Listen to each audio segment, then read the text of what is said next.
when I was in Tibet, this German dude that we were with, he's like on a Facebook group called Happy Pickers, where like, you know, if you see something, pick it up and throw it out. You know, like just every little bit counts.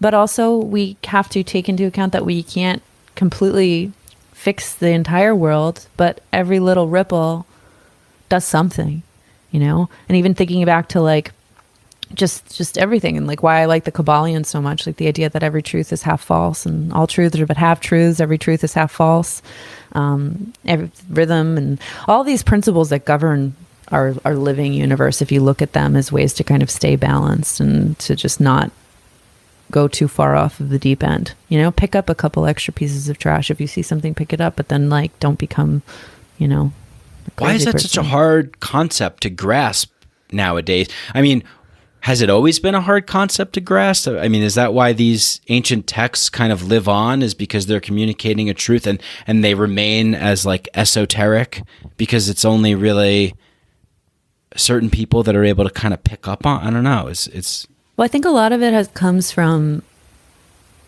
experience becomes this alchemical tool.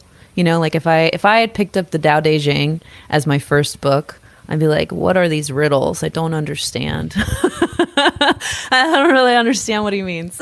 But then as you have more experience and more life, you're like, this is why the Tao is what it is, because it's everything and nothing, and it's balanced, and it's just taking account for all the complexities of this riddle that we occupy. And that becomes hard. Not everybody thinks the way that we think. You know, I was having this conversation with Natalie, the illustrator of my Oracle deck, who's like fucking amazing. Mm-hmm. Yeah, it's beautiful. And Natalie's just the greatest thing in the world. I mean, I'm so lucky that I got not only a best friend, but a great partner. But we were talking about how, because we're always psychoanalyzing ourselves and we're always like self-deprecating, picking things apart, trying to see how we could do better. And I don't remember a time in my life where I haven't been this way, you know, even as a little kid, just always thinking.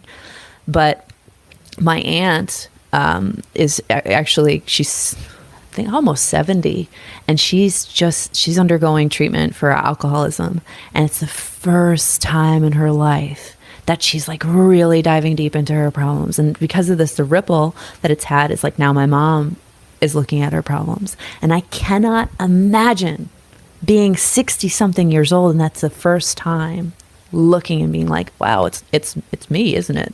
You know, it's me. How do I fix myself? How do I start taking accountability for those things?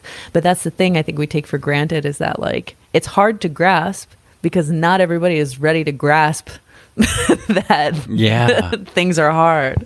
Right. Like that realization wouldn't have been able to come for, you know, every single individual on the planet has a unique set of biological programming, code, intergenerational, you know, epigenetic conditioning and all this kind of stuff. And then all of your lived experience in this life, and who knows about, you know, past lives, DNA encoded and all this kind of stuff. But it's like, you can't begin to comprehend